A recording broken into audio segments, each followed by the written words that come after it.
Welcome, everybody. My name is Meena Jain, and I'm the director of the Ashland Public Library in Massachusetts. And we're really excited to be here to be talking about Fixit Clinics or repair cafes, something that is really dear to our hearts because we feel like sustainability is key to the future of our planet. So we're going to be talking about how you can host your own Fixit Clinic or repair cafe. Before I get started, there's a couple things I want to say. One is that I would like to thank the Friends of the Ashland Public Library who support all of our programming. I would also like to thank our partner libraries who have been putting out the word about this amazing program. And so we welcome patrons from West Newbury, Shrewsbury, Manchester, Beverly, Northampton, and Spencer. We are recording the session and we will be sending out a recap email afterwards with all of the resources and Kathy's slides and things like that. I know Peter has a whole big Google sheet that I'll be sharing out with you. So feel free to take notes, or if you want to share, save your wrist, I'll be sending out information afterwards. So without further ado, because I really want to get right into this, I'm excited about this because we're partnered with Peter Mui, who is the founder of the Fixit Clinic. And that Fixit Clinic conveys critical thinking and troubleshooting skills through both in-person and virtual programs. And so we're very happy that Peter's here. We'd also like to welcome Kathi Mirza, who is the Environmental Analyst for MassDEP, which is the Department of Environmental Protection, if you don't know, who is leading a team of 7 Municipal Assistant Coordinators who provide technical assistance and grant support to municipalities across the Commonwealth in support of reduce, reuse, recycle, compost, and regional collaboration. So we're talking about sort of like the bigger picture of Fixit Clinics and repair cafes, as well as the local resources that we in Massachusetts can get if we're aware of them. So we're going to start with Peter, and then we're going to go to Kathi, but I do want to say feel free to use the chat for any chatter, and then put in the Q&A any questions that you have, which we will be taking after Peter and Kathy's presentations. Welcome, Kathi and Peter. So happy that you're here. Thank you so much for hosting us. And so the very first thing I'm going to do is say that Wayne Gretzky, the hockey player, says you need to skate to where the puck's going to be. And so I'm going to present a idea of where we've come from with Fixit Clinics. A lot of this is going to be about what I aspire, what I hope that you will accomplish by holding these events in your communities. And so this is more than just having these events, and there's this whole sense that what I'm really kind of trying to go for is a wholesale change in the consumer mindset vis-a-vis their consumption, with using you guys as a vehicle to do that. So let's start with this first slide, which is not advancing. Maybe I have to go there. Okay. So we've had this wonderful run with consumer technology and electronics percolating down into all sorts of everyday devices. We have all sorts of amazing whiz-bang stuff that's come into our lives, created all sorts of convenience for us, and made our quality of lives overall better. But there comes this point when the thing breaks. And when it does, at this point, most people feel like they really have no choice but to throw it away, that fixing it is just going to be too hard to do. And before we leave this slide, I want you to take a mental snapshot of that iron on the right and think about the idea that we've gotten to this place in manufacturing where we've gotten very good at making these very complicated integrated devices and items, but we're not very good at the demanufacturing component of it. So that at its end of life, when that happens, the idea that we're going to take all these disparate parts of this iron, the different plastics of different compositions, the various metals, the electronics, and somehow make those inputs again to some sort of manufacturing process that will reconstitute these things into something else that's as useful as the iron that this once was, it's just not reasonable to assume. I mean, I think we just have to assume that we're just not good at this point. We call it recycling, but that's euphemistic. It's really downcycling at this point. So I think the best thing we can do is keep these things in service in our communities at their highest utility possible for as long as possible. The best thing that we could have done is keep that iron as an iron. And yet repair is so hard. And there are things that are happening that make it even harder. So for example, in this particular case, this is the phone company's phone. They made a special proprietary screw for the outside of the case, the pentalobe screw, just to keep you from being able to open it up to frustrate repair, and to keep you from doing something as simple as, for example, replacing a battery. A battery should be considered a consumable item on these devices, and something that you should be able to replace. But just to get inside, it's hard to do. And so the impact on that is that when people's batteries wear out, they just think, I'm going to throw the phone away. But if you throw the phone away in the trash, it's just a little phone. It has this lithium-ion battery in it. So this battery chemistry is highly volatile. And if it gets damaged, it can go into what's called thermal runaway and catch fire. And so just the cavalier thing of a consumer just throwing something in the trash because they think they can't fix it results in this. And we're having more and more of these kinds of garbage truck fires across the world, across the United States, and not just in the trucks themselves, but actually at the municipal reclamation facilities, the MRFs. They're experiencing fires all the time. That's impacting their ability to get insurance. It's costing us, all of us, more money. So the simple act of an individual consumer just throwing something away cavalierly in their garbage can could result in a much, much greater societal cost. And there's additional things that are happening now. So there's this parts pairing thing that's going on, where even if you can open up the device, you can't get parts that will work with it because the manufacturer has serially digitized that part to be only usable with that particular instance of the phone.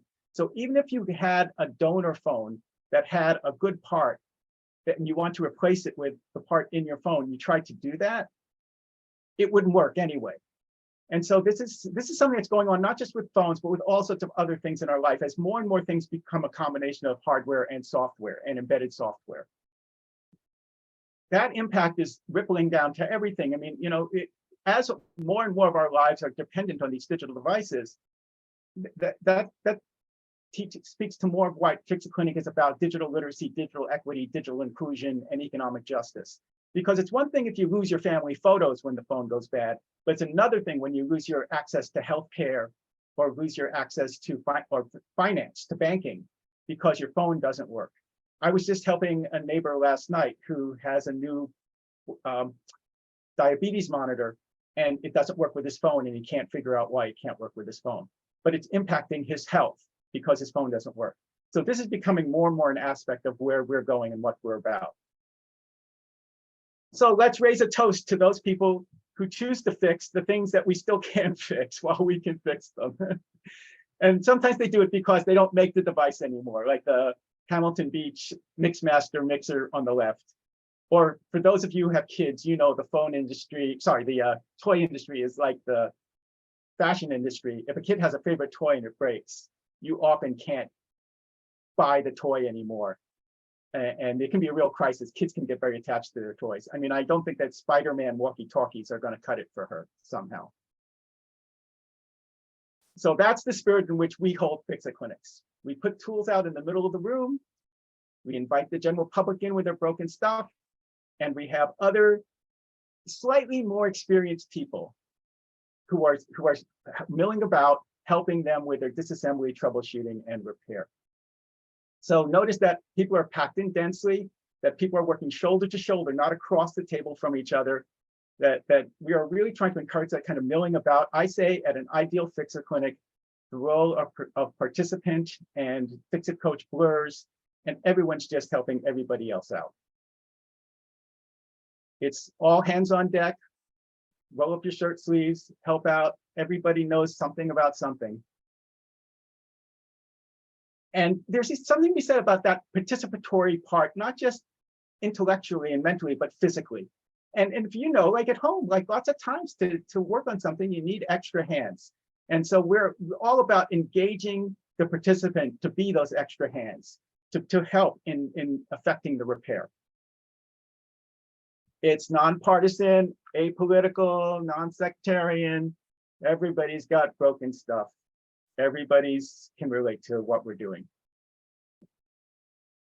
And we ask the person to materially participate in their own repair, because when that thing starts working again, the empowerment and the joy we want these people to become the influencers and the change agents and the activists in their community.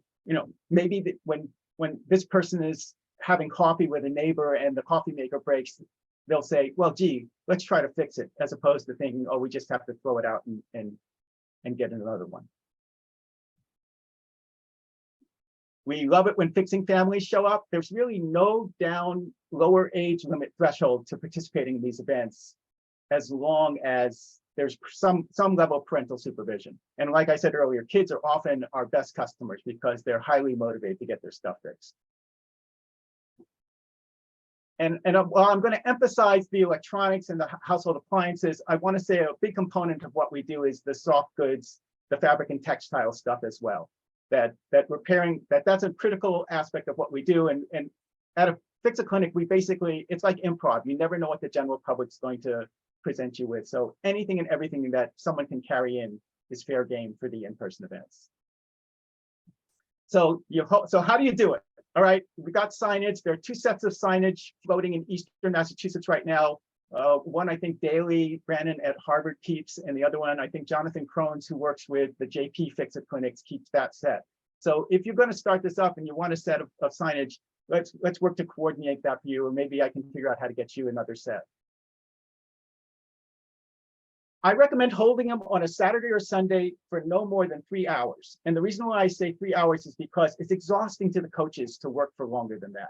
And typically they run overtime anyway. So when you bill your event, bill it to the general public, promote it as being 3 hours long, but in your mind, mentally block out somewhere between 5 and 6 hours to do it. So you need at least an hour for setup, and you need an hour for takedown, alongside that hour that you're going to run over anytime. And the Fixit coaches like to hang out and fraternize with each other afterwards anyway. You want to make it feel like it's casual, as opposed to you pushing them out of the library because the library closes at 5 o'clock in the afternoon. So I typically recommend like a block of time between like 11 in the morning and 2 in the afternoon. And I say 11 because sometimes your Fixit coaches and your participants will travel a long distance to get there. So you want them to have ample time on a Saturday morning to be able to do that. The other thing is that means you'll be holding it over lunch. And I want you to pamper the Fixit coaches. I mean, you won't have an event without them. and see what you give them lunch, at least, give them something to let them know that you appreciate them being there, and make it so that they feel like they'll want to come back to your library to do other events. Okay, we've got all of the forms, the back office stuff that you'd need to start an event like this. We've got registration forms with shortened links. We've got QR codes. We've got Google Sheets that they feed that you get access to. You can track how many people are coming as participants, how many Fixit coaches are coming. We've got all that stuff queued up for you. We've got the signage in place at the event itself, so people can self-register using the bit.ly link or the QR codes. And so you should be like, we've tried to make this as seamless as possible, as easy to do as possible from the back-end component, from the back-end perspective. And then just sit back and enjoy. So there's some initial kind of a chaos as people show up with their broken things, and you basically throw them into the deep end of the pool. You say, okay, there's Fixit coaches out there, go get some help. Yeah,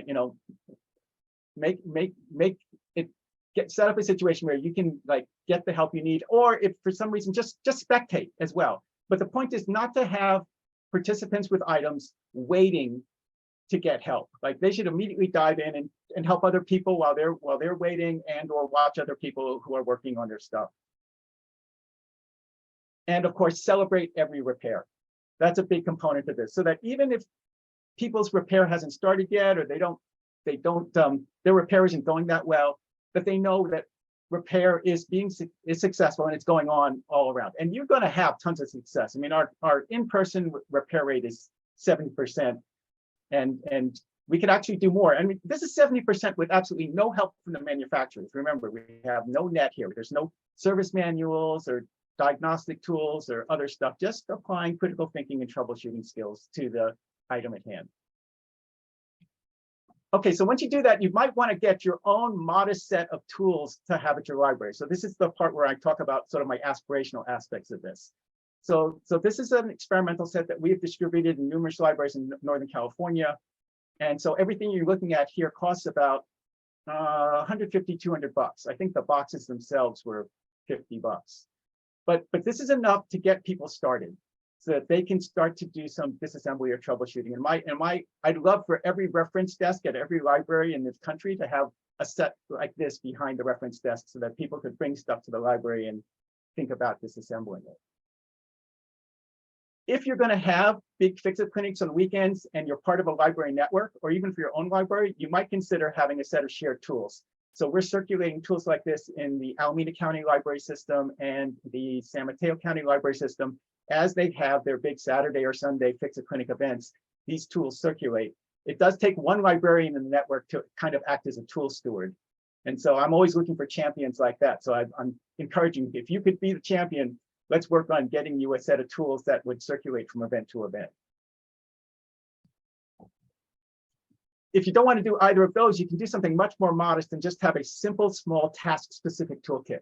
So this is an experiment we're doing with San Mateo County and Alameda County Library Systems, where all they have is a smaller toolkit to just do this task-specific item of fixing your phone. And I'd love to see like a middle schooler in one of your libraries who does nothing, who basically starts a little business fixing phones for his friends, out using this toolkit that the library has. And so, for example, here's a group of high schoolers in Fremont, California, who are repairing a kitchen stand mixer for the local community food bank. So that's another thing that we can do as we deploy tools, is we can go beyond repairing people's individually owned items to repairing our shared public property and community assets. And I'd like to see more of that going on. They also repaired this speaker system for the San Leandro Public Library. And so this is my latest thing. This month, what I'm on is this idea that a lot of libraries and school systems own Chromebooks. And the Chromebooks are designed, Google and the manufacturers lock them in a way that at a certain point, they reach an AUE, an automatic update expiry date, after which they can no longer be used in Google's enterprise enrollment system. And at that point, most school systems and libraries think, well, we have no choice but to recycle them. Or they send them to a computer refurbisher. But honestly, the computer refurbishers, they have no value to them either beyond e-waste. And so they're sending them off to the Philippines, Thailand, and Vietnam, where they're being harvested for a couple of computer chips and then being e-wasted there, which is something we don't want to be contributing to anymore. But the unknown thing is that they can be converted into general purpose computing devices. You just have to open them up and make a slight modification. And so I'm on this big effort right now to work with school systems and with libraries to take all these Chromebooks and let's keep them in our civilization as useful digital computing devices. I mean, geez, let's give them to the graduating seniors, or give them to the kids to take home for the summer, or give them to our unhoused so that they can get access to services and we can stay in touch with them. Something that allows them to stay in our communities at their highest utility possible, as opposed to ending up as e-waste overseas again. And here's an example where we've taught these 5th and 6th graders how to repair their Chromebooks and their distance learning technology. So I have a program I'm experimenting with here in Northern California right now to do this, to look at the Chromebooks that are going to be retired at the end of the school year and figure out how we can keep them in service in our communities. We can do all this now because we have all these online resources to back up to the local repairers that you may have, and help augment their skills and capabilities. And this is to your broader community as well. So we're offering these intergalactic Zoom Fixit clinics with repairs and repairers from around the world. It's just been amazing, all of the skills and knowledge sharing that's going on as a result of that. We also have Discord. And for those of you who don't know Discord, it's a gaming platform that's very popular with teens and young adults. And they use it to communicate with each other while they're playing online games. Well, we've repurposed it for repair. We have a global fixer server on Discord. And we've got repairers, 500 repairers around the world on there to help around 24/7 around the clock. We've got a refugee who's in a refugee camp in Uganda, who's actually started a repair effort in his community. And he's using this to help him with his repairs. I mean, that's really like amazing and heartwarming, but it also adds this global civic component to what you can provide to your customers or patrons at your library.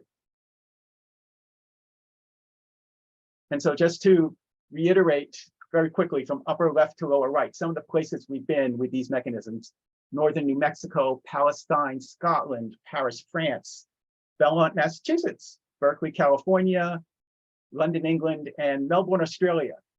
Sandeep got up at 4:30 in the morning, his time, in Melbourne to get help with his sewing machine. I mean, remember, this was in the darkest days of the pandemic. Australia had very strict COVID protocols. I mean, Sandeep could only leave his apartment to go get groceries. So the idea that the sewing machine repair was not available in any other capacity with this. The other advantage of the online services is we can look at things that would be too large or unwieldy to bring to an in-person event. So this is a sofa, IKEA sofa in Toronto, Canada, and this person was helped by repairers from the Central Hudson Valley and Lund, Sweden. So it's truly a global initiative for repair. And we've got these Fixit clinics coming up in Massachusetts. So, you know, there's a long list, and I'm going to provide a resource document afterwards that will give you more information on these events going forward. But when you do that, you're joining a regional initiative, okay? You're joining this thing with a bunch of other libraries in your area, trying to work together to deploy repair across the community. So the Fixit coaches will come from outside of your community, and patrons, you know, the participants will come from all over. And the idea is we can now, you don't have to fix it that day. That if for whatever reason the repair needs continuing work, you need to get a part, or nobody's quite sure, you know, like what's wrong with it, that we can keep trying to repair it, or we can keep on going. So you can say, okay, we need this part, let's go order it. When the part comes, you can get on Discord to figure out how to put it in if you're not comfortable, or bring it to the next event in another couple of weeks. So I'm going to wrap up now. And you know, there's this sense of repair having been it's a militant or revolutionary act to repair, but I think it's really just appealing to this basic curiosity that we have about the things around us, and certainly the things that we rely on a regular basis. So that whether you're 16 or 60, not only should you be able to repair your own phone, but it should be easy to do it, so that we can have less of this kind of mindless product churn and disposable society thought going on in our communities, and more of this going on. I mean, she's self-actualized, she's inquisitive, she's empowered, she's determined, she's fearless, she's all the things we want for ourselves and our shared future. So thank you, I'll stop there. Oh, thank you, Peter. I just want to say that we have run a couple of Fixit clinics, and there's a question in the chat from Irina saying, to be clear, there are Fixit coaches ready and willing to help. And Peter, we've always had people from other communities come in, be our coaches, right? Yeah, well, especially for a smaller community like you, and when you're starting out, you have to expect that you're going to have other coaches from outside your community come in. I mean, so luckily at this point, Fixit Clinic's been operating in Eastern Massachusetts long enough that we have a healthy complement of coaches, but it constantly needs to be replenished with new ones. So I want every community to be recruiting coaches all the time. But like I said, what we're really trying to work on more broadly is this kind of from Star Trek, the board, you will be assimilated attitude with all of our residents. that we want them to all start to think repair first, to think repair as possible, and to be empowered to try and do it themselves, as opposed to looking for a free repair service. I mean, you'll notice that that's something we're really trying to emphasize, this idea that it's really more of an educational workshop around repair. It's not a place to go for free repair. I mean, now that said, we're not going to turn away those people when they show up, but all of our positioning and marketing and orientation is towards that idea of being clear that you're going to be really expected to help with this repair and help other people. Mm-hmm. You know, if you show up at an event like that's a Fixit Clinic event. Thank you, Peter. We will be taking more questions after Kathy's presentation from the MassDEP. Welcome, Kathy. Thank you so much for being here. Thank you. It's my pleasure to be here. Let me pull up the presentation and share with you. I just want to say, Peter, that was a phenomenal presentation. And even though I've heard you speak before, I learn more each and every time. So thank you for all that you do. Good afternoon, everyone. My name is Kathi Mirza, and I'm an environmental analyst for MassDEP. And as mentioned in the intros, I work with a team of folks, terrific people that are focused on reducing municipal solid waste through reuse, repair, recycling, and composting. And I was invited to participate on behalf of MassDEP to provide a big picture snapshot of the importance of reuse and repair in the Commonwealth, share some examples of municipal initiatives, and offer a snapshot of the grant resources that we make available to communities. So I always begin conversations like this by talking about our overall trash generation to give us some context of why we're doing this. In our country, we actually dispose of nearly 300 million tons of trash every year. That's 600 billion pounds. And that equates to about 5 pounds per person every day. We should be pulling up the next, thanks. And I'm sorry to say that that is only the tip of the iceberg when it comes to our waste, because what we don't typically hear about is the upstream waste that's created before we get all of the products and packaging that we use and then dispose of. That upstream waste is estimated to be about 70 times the waste that we manage as household trash. So you may be wondering, how can this possibly be so? Well, this upstream waste comes from extracting natural resources, from mining and manufacturing, transportation, distribution, and use of the goods and services that we buy every day. And this is really important to us at DEP and beyond, because in general, our consumption patterns are on a one-way street or a linear path for the products and packaging that we use. And we know this is not sustainable. We also know that the US accounts for about 4% of the world's population, yet we generate about 12% of the solid waste across the planet. And that approximately 40% of all greenhouse gas emissions in our country come from the production, use, and disposal of our consumer products and food. These consumption patterns have a really huge impact on the climate. And this linear path is a burden to our environment, our health, and we must not forget that resources are finite. So we know that we can do better and that we must do better. And I wanted to show you this hierarchy from the US Environmental Protection Agency. It's being updated right now, but this is our general hierarchy of how we manage waste in this country, and it includes the primary options we have.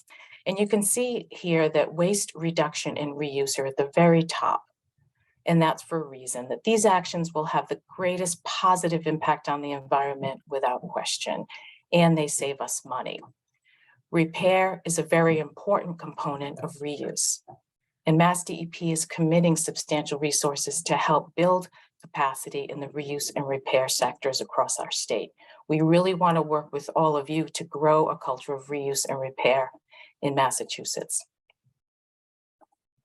So how do we do this? Well, it's best to keep products and packaging in circulation for as long as possible, as Peter mentioned just a few minutes ago, and ideally in their original form. We want to use these items as many times as possible to reduce the need to make new products and packaging, which will only require more resource extraction, production, and distribution, and all the things I just mentioned. So I'd like to ask you to take a moment to think about the trash you create at home or at work, and consider which items are disposed after one single use, or perhaps only a few uses. When did so many things in our lives become so disposable? There's planned obsolescence for electronics. There's fast fashion where we can buy cheap clothes that don't last very long. There are single-use products and packaging that become trash after about 15 minutes of use. We can and we must do better. So let's try and now think about all of our discards as resources rather than trash. And in this scenario, as this graphic shows us, we would be supporting a more circular economy. And we would aim to buy products that are durable, packaging that is reusable, and clothes that last for far longer than one season. So to bring you to Massachusetts and some of the initiatives that we have here, we have a big picture plan that we call our Solid Waste Master Plan, and that's our framework for our goals and programs for managing the discards that we create in Massachusetts.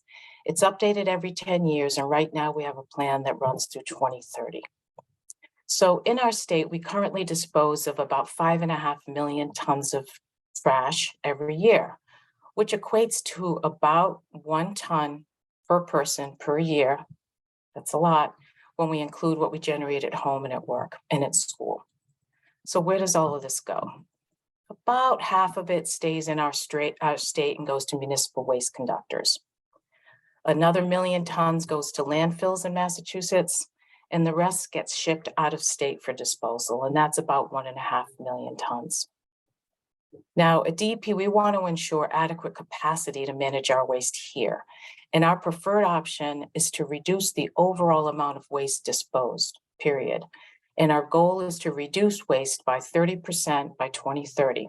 It's a very lofty goal, and it gets even loftier. We have a goal of a 90% reduction in disposal by 2050.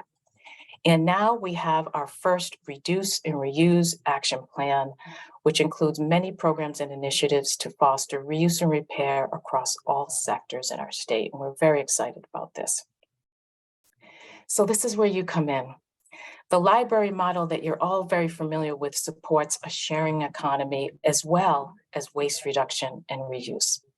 And as you know, libraries help to build communities, welcoming people of all backgrounds. So when we consider how many books and periodicals can now be found online, libraries are evolving, as you know, first and best, that these places can serve as community hubs where people come together to share items, attend events, expand learning into new arenas, such as hands-on repair. It's a great fit. And these new opportunities can be available to diverse populations, helping those from all walks of life find resources that can enhance their everyday lives. And in these spaces, we're rewarded with experience and learning as a community. So repair events, as Peter spoke about, so eloquently, when something in our home breaks, let's think about what we do with it. Do we try to repair it? Do we know how to get it repaired? Or do we just throw it in the trash and think about buying new? And is that new product any more durable?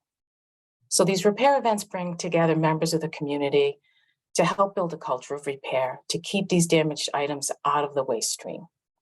They're cost effective for those who can't afford replacement items, and fun for those who need some help and like to tinker.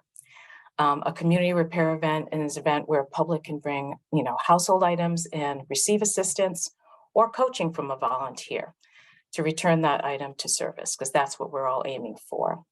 They tend to be very hands-on, typically free, and the item service can range from bicycles to clothing, furniture and jewelry, electronics and appliances.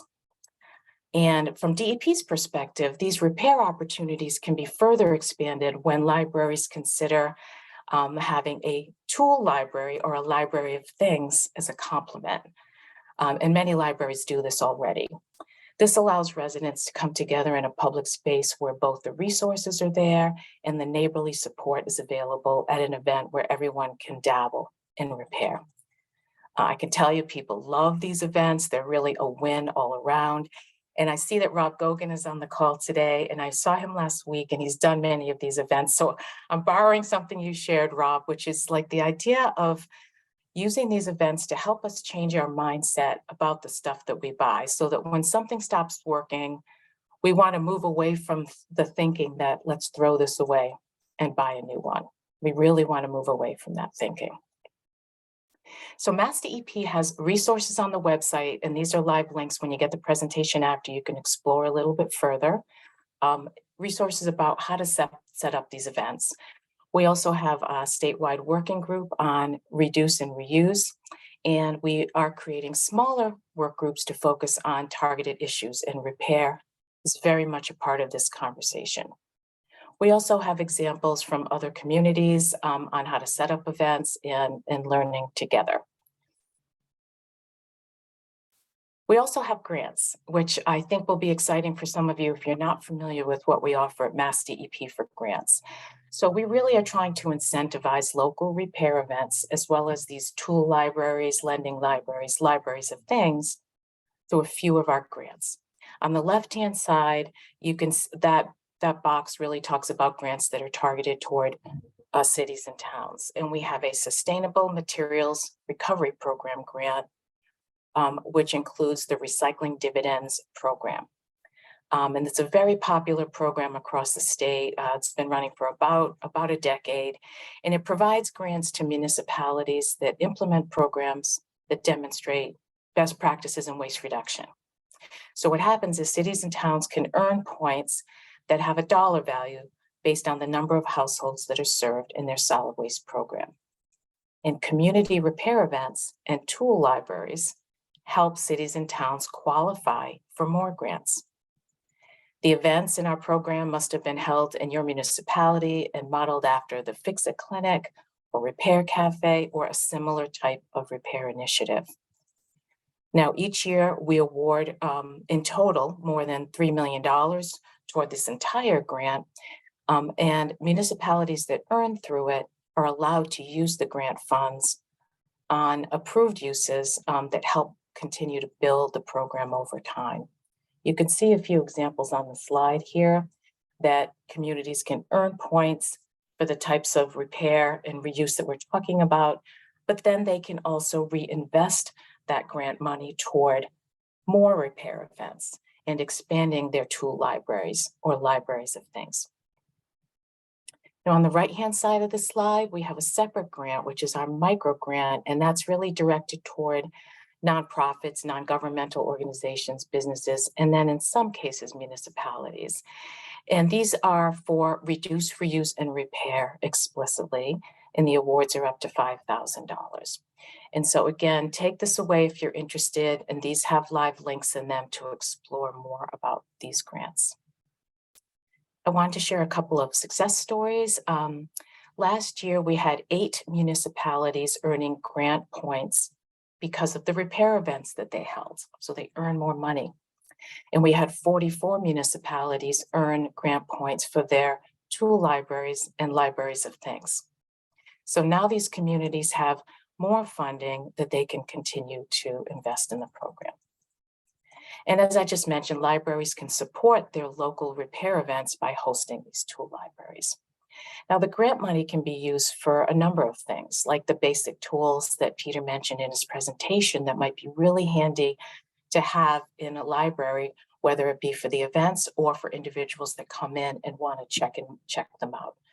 We see all sorts of things like sewing machines, light bulbs, cords, bike inner tubes, replacement parts, Fixit kits, home repair toolkits. And as Peter mentioned, they're often just a couple of $100s. And I know that there are several libraries in Massachusetts that will share items on intra-library loan as well. So it makes that resource expand even further to more people. One success story to share here is the town of Andover. I thought it was a really neat program that they did. So their public works department, along with their library and their sustainability coordinator, organized a bike repair clinic.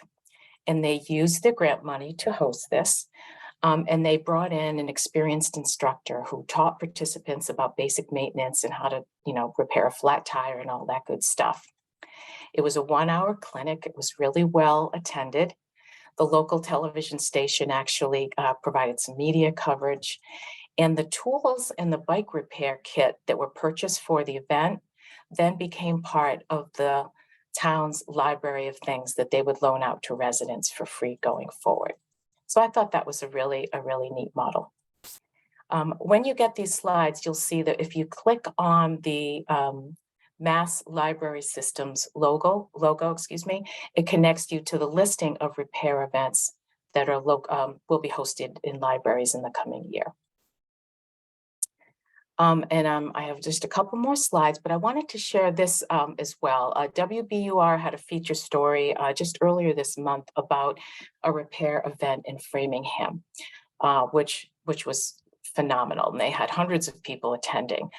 This was not held at a library. It was actually at a church, but libraries are really recommended locations for these types of events because they are neutral spaces where people from all walks of life will feel comfortable and welcome coming in. But I love some of the quotes that I pulled from the article from this broadcast. You know, these interactions are helping Framingham become a stronger, more self-sustaining community. By the end of the day, 80% of the items were fixed. So just to close here, I just like to share this proverb. I thought it was kind of fitting for this conversation. You know, use it up, wear it out, make it do or do without. Right. So as I mentioned, we encourage libraries to consider developing or expanding your tool libraries, your libraries of things, in conjunction with hosting these phenomenal repair events that are free, fun, and accessible. And I'm confident that we can keep working together to build community and reduce waste at the same time. I do want to point out there are individuals noted on this slide that are regional municipal assistance coordinators. Several of them are on the call today. If you click on the links afterwards, you can see which individual serves your community, and they can help to help you think through if you haven't done any of these events before, or how to use grant funds and bring it in so that you can support your tool libraries and these sorts of events. So I want to thank you for the opportunity, and that ends the slideshow for me. Thanks. Thank you, Kathi. And I'm going to ask Peter to come back too, so that we can have our Q&A. So a couple people want to know, how do you find coaches? And does MassDEP help with that as well? This is a question for both of you, Peter and Kathi. Okay, so it's a kind of a chicken and egg problem that, you know, how do you hold an event without the coaches? So luckily, in Eastern Massachusetts, I feel comfortable that we have a critical mass of coaches from the broader community. But that said, I don't want any individual library that wants to start these off the hook for recruiting coaches in your own community. And so you're looking for, you know, people who are involved already that are civically active. Yeah, but I will say the other thing about the Fixit Clinic model that makes it easier is that really all you have to do is, you know, convey critical thinking and troubleshooting skills. I tell coaches who are new, who are tentative, I say, look, all you really have to do is give people permission that it's okay to open up the broken thing. I mean, what do they have to lose? It's already broken. Mm-hmm. And if you set expectations also that there's not really experts, but it's just neighbors trying to help other neighbors through this, and the fact that you've got the backstop of the Global Fixer server on Discord as well, that allows you to have a much lower threshold in terms of expectations. So if you notice with the Fixit Clinic model, all the wording is about expectation, that, you know, that we're trying to set expectations so that people don't feel like, oh, I'm going to go get this thing fixed. It's not a free repair service. Okay, this is an educational workshop where we're all participating to help everybody fix everything. Mm-hmm. And Kathi, is there a regional or Massachusetts resource for finding coaches? It's a good question, but we don't keep anything like that at this point, but it tends to be very local. And I'll say that what I've heard from folks that have done this is tap into your local resources. There are people out there that actually are very interested. So it could be Rotary clubs. It could be a senior center. There may be retired engineers and electricians or whomever are in your community that are thrilled to come out and show that, you know, some of the experience that they have and share. I see some comments in here, maker spaces, folk tech schools, buy nothing groups and share groups that are local. You might find people on those networks as well in local communities that are kind of natural to this as well. Thanks. Thank you. So I have also a couple of questions about the liability. If you fix something and it doesn't work, or somebody gets hurt, maybe, is the library liable? So that's part of why we have the waiver form. And that's also part of why we basically set this expectation of, hey, it's just neighbors trying to help you. I mean, you'd have to be really kind of so what I'm trying to avoid with the Fixit Clinic model is this certain type of a patron who shows up that expects the thing to be fixed. And even worse than that, says, you know, has an attitude of, well, why are my tax dollars underwriting this program if you're not going to fix it for me? And so I'm trying to discourage, sadly, I'm trying to discourage that person from showing up at all. They show up anyway, but you're trying to say, hey, read the fine print. Okay, this is, but we've got a pre-plugged in library, a waiver form that you're welcome to use and modify if you think you need additional stuff, but it's all ready to go. You know, if you we're ready to help with that. I'm actually surprised the question came up because yes, 12 years ago when we started this, that was the first question. But now people just see that it's so ubiquitous at this point. There usually isn't this sense of that's a concern. Somebody mentioned like specifically like a knife sharpening, fix it type of thing. So I would be worried about that too, because I'm not great with knives. So I don't know, Kathi, have you run into any of these type of things of liability issues? The things that I've heard, really, it's similar to what Peter said. I think for a variety of different repair events that it's common to have some kind of waiver or form up front that's kind of clear that the responsibility is not going to be on anyone else in there, that it's really about connecting, networking together and learning to just really see if that's something that can be done together. I have heard as well, though there are others on here, I think, that are more expert than I in some of the communities, is that, their insurance at the library as well is also something to keep in mind, that you have public insurance in case something happened, I think with a court or what have you. Yeah. It's a public space. Mm-hmm. My standard admonition when somebody shows up at Fixit Clinic, I say, so you understand anything we do here could make it worse. Okay. And if they laugh, they're the right kind of person to show up at the event. If they're tentatively like, well, maybe you should try to get professional repair for this item and not try to fix it here. Wow. I see that, Peter, you dropped the Google Doc into just for the hosts and panelists. If you could send that to everyone. So everybody will have that now, and as well as in my recap email.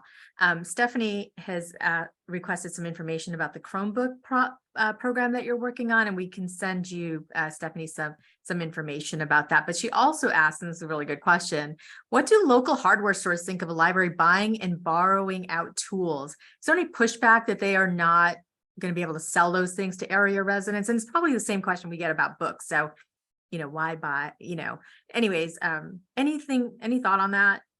Oh yeah.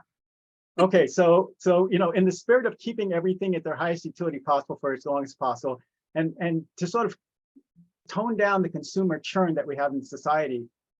Look, if it's a large chain store, like if it's a local True Value or Ace, I feel a little more worse about it, but it's probably a Home Depot or a Lowe's, and I don't feel sorry for them at all. Right. And then we have to think more broadly. What I'd love as libraries start to have more libraries of things, how do we make this sort of a virtual library of things? So for example, in any of your communities, there's hundreds of rototillers sitting in people's garages that only get used once a year. And you can't have rototillers at the library because you don't have space for it. So like, how could we create, using the library card as the mechanism for sharing, how could we have it so that people could borrow each other's rototillers right out of the person's garage, right? And then it gets stuck in your garage till the next person needs it, okay? And I'd love to figure out how we create a mechanism like that so that we have sharing, especially for those things that you only need to use once in a long period of time. That is a whole nother liability issue question. But go ahead, Kathi, what do you have to say? I think it's a fascinating idea. I did a little bit of digging. I don't have it at my fingertips, but I've noticed that some of these larger big box stores they have rental options these days as well, that for folks that don't buy. So I thought that was interesting to see, ways to not, again, have to just like start new, because from our perspective, from the waste reduction hat, we just want to use what's in circulation. If it's made and it's still usable, let's keep on using it. So renting is still going to be always better than buying new. I just wanted to put that out there, but I haven't heard directly from the local hardware stores, but like Peter, I wouldn't want to see them negatively affected by this, but maybe the toolkits can be purchased from them that go into the shared resources. Irina asks, do people typically have to sign up ahead of time to go to the repair clinic, or can they just show up? So walk-ins are always welcome at a Fixit Clinic because our model scales well in that we, basically, if you're going to come there and help yourself, that's another component of, when people talk about the liability, that's another reason why we put the burden of the repair on the owner of the item, okay, as well, is that we're basically saying, okay, you fixed it, not us. But yes, walk-ins are always welcome. We find that there's usually a factor, depending on the weather, of 2 to 4x the number of people who sign up in advance. So if you have 10 people who signed up in advance and it's a sunny day, you might have 40 people show up. This is my question. What ratio of coaches would you have if you think 40 or 50 people are going to show up? So like I said, it scales really well. So, if you're going to have 40 people show up, you'd love to have 10 coaches, but even then, they don't all show up at once. And because there's less of a burden on them to do the deep dive to the actual, like, we basically say, okay, we think this is your problem. So it's kind of like an AA meeting when people show up at a Fixit Clinic, say, hey, everyone, say hi to Ted and their DVD player. And then, basically go get a screwdriver and open it up, and people will mingle over and come and help you with it as you're figuring out what's wrong with it. Mm-hmm. There's some really great comments. I'm just going to, Ken says, teaching more people to be comfortable with tools means more tool buying. And Missy says, you still, as a library, we would still need to go to the hardware store and buy things like, WD-40 and tape and things like that or whatever. So, so we are helping the economy, even though we are doing this other thing. Kathi, Sarah asks, which district includes Boston? Because you had 2 617 area codes in your presentation. It would be Janice Perret. Janice Perret would be the coordinator for Boston. Yes. Perfect. Thank you. And I'll send all that information out too afterwards. Joe asks, how much should we budget for the event? And do you pay the coaches? Peter. Oh, okay. So at an ideal, like, the main budget for first one is lunch for the coaches, right? And you don't, it creates a real moral hazard to pay the coaches. So I basically, God bless them. They're the people in your community that you really want to support. And like I said, you're really trying to make everybody in your community a Fixit coach long term. So, it's a challenge, but I've really been nervous about that, just because we want this to feel like it's a gift to the planet. Mm-hmm. And Kathi, if somebody does get a grant from MassDEP, what have you found they generally spend that money on? Well, that's a tough question, because we actually award, more than $3 million a year, and it's been for about a decade. So it's a variety of things. It's been probably, though, the last 3 or so years that reuse has taken a more prominent place within our grant program, where communities can actually earn for their programs that have a reuse or repair orientation, and then spend money back into that. And we actually want to continue expanding that. So I will say that more and more communities are investing in these tool libraries and libraries of things, because it's really a win on all accounts.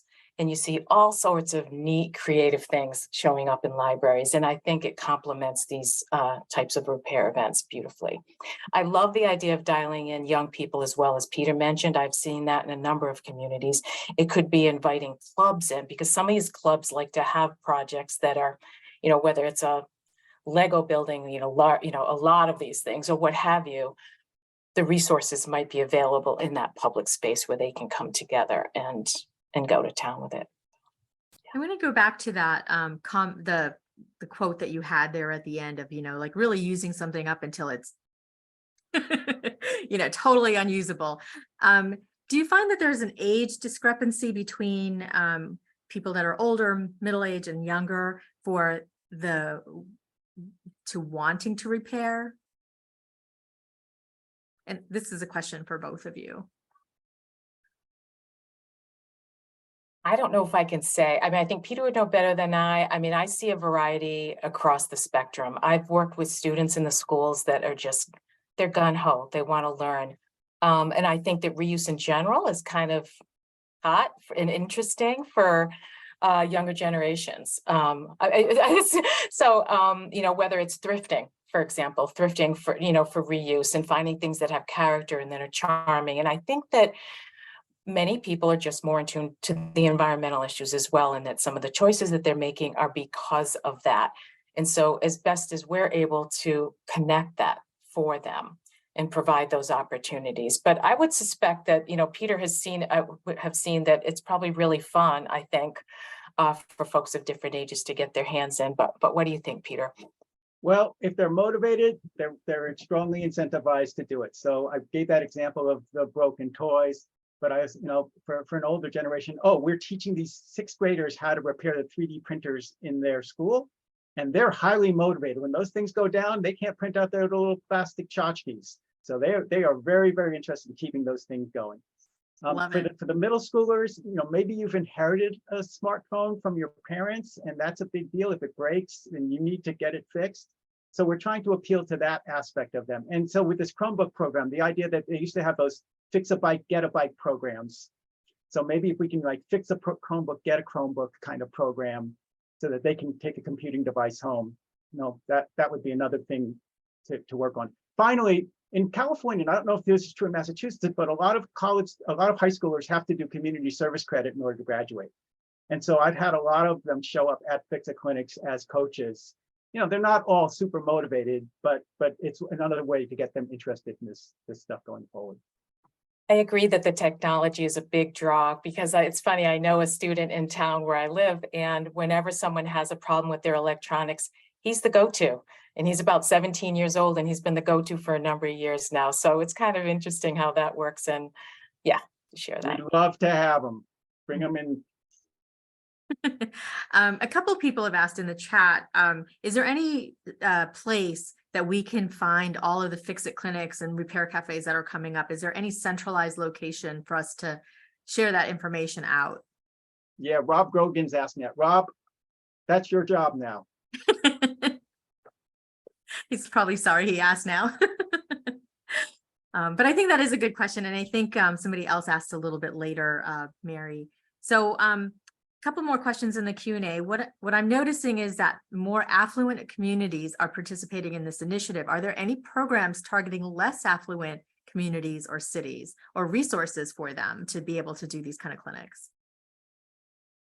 Great question. And so if you've noticed, folks, there is at the moment an enormous amount of economic privilege associated with repair that, unfortunately, because of all the risk and uncertainty in whether or not it'll actually be fixed, that there's really, the kinds of people we're attracting to these events at the moment are the people who, are the ones who can have the time and can take the risk. So this is something we are actively thinking about going forward. I mean, we've got to basically, that's why I'm pushing this idea that we've got to basically spread out. We've got to spread the idea that repair is possible throughout our community and assimilate everybody to be a Fixit coach in their community, whether there's an in-person event happening or not. Okay. And that's the other reason why we want to have every library have a rudimentary troubleshooting kit behind the reference desk so that people can come to the library. I'd love for every library in Massachusetts to be an onboarding point for repair, that people could present at the reference desk and say, I've got this broken thing, can you help me? And say, okay, here's some tools, go to a Carroll and start taking it apart. Let's do some research at the same time to see what's wrong with it. And maybe even get on the Discord server, see if somebody else on the planet has seen a similar issue. Mm-hmm.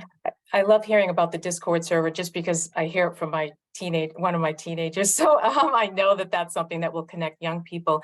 Just to say that in a conversation that I had with Rob Gogan, invoking your expertise again, Rob, last week, is that I chatted with him about this as well. And I believe you shared that you knew of a repair event that may be taking place at a public housing facility that may be citing it actually at a property where there may be, a lot of individuals who live there and may have some items that could use repair to actually bring it to them. So there may be some variations on the model a little bit that would help to connect with communities specifically in need. Mm-hmm. I'm going to ask two more questions. Outside of managing expectations, how do you manage a waiting line? I know, Peter, you've talked about people should be helping each other and things like that, but when somebody really has been waiting for a long time because they have a very specific thing to fix, how do you manage that? How do we manage that? So in the Fixit Clinic model, nobody waits. There is no sitting area. Basically, as soon as you check in, you're basically like, okay, go badger, harass Fixit coaches to get some help. And, obviously, and or spectate, go hang out, go mingle. Like I would say, like one of the major things I've noticed is that I'm breaking down that wall between the Fixit coach and the participant. At a Fixit Clinic, if you look at the pictures I showed, people are standing shoulder to shoulder, not across the table from each other. That's the main difference. Okay, and it scales so much better. And people and it does require you to make sure that you're attracting the right participant to your event. So there's this other subtle thing that you have to think about, which is basically, you know, we gauge our success by the number of people who show up. And I'm really trying to be careful about attracting the right type of person in our community to show up. There's plenty of them, okay? But you want to make sure that you orient your marketing towards that. And trust that, yes, maybe you could have gotten another 30 or 50 people if you had offered free repair. But that really, in terms of the broader and the long-term impact that you're trying to have, that it's better to emphasize those people who are going to be the change agents, the activists, and the influencers in your communities going forward. Mm-hmm. And my last question really is, again, for both of you, and it's about Fixit clinics or repair cafes for children. Do you have a model for that, Peter and Kathi? Are there resources for communities to start programs for children and families? So Peter, I'll let you ask you go first. No, we're totally wired for that. We love it when fixing families show up. We do have these programs where we're going into middle school, elementary schools and middle schools to repair things in the schools themselves with the kids themselves. But that's harder because, you know, there's all the fingerprinting and the overhead in working in a school system environment. It's much easier to do it in a public library environment. We're here for you.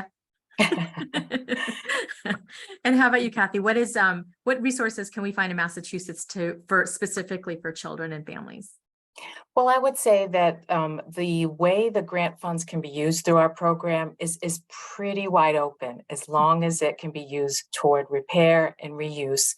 It doesn't have to be exactly one of these models, and that's why we leave the language general to a certain extent. So it can be a different kind of model. It could be a teacher that comes in and says, I'd like to do this. And if they work with their community to access some funds to help make that happen, by all means, that's something we would support and approve the use of that grant money. Mm-hmm. Wow. Okay. That is amazing, because there's so many communities that want to do this and don't know where to start. So between you, Kathi, and you, Peter, like giving us a lot of really wonderful information, I feel like a lot of us can jump on board. We've had several, like I said, repair cafes, Fixit clinics. We're going to have another one in June. And we haven't had a huge turnout, but everybody who comes has a blast, and they're so happy to learn how to fix things so they can go home and do it themselves. So I would highly, highly recommend you do one. Before I go, I do want to say that Kathi and Jonathan Cronus, who was here earlier, and I are doing a presentation. No, Maureen Amiot from the Westboro Library are doing this very similar discussion at MLA in May. So if you're attending MLA, come with your questions. We'll have lots and lots of answers. Peter is actually the one that identified Jonathan because he's in California and can't make it in person. So thank you, Peter, Kathi, for all of your information and all the resources that I will share out with the video link after this this talk.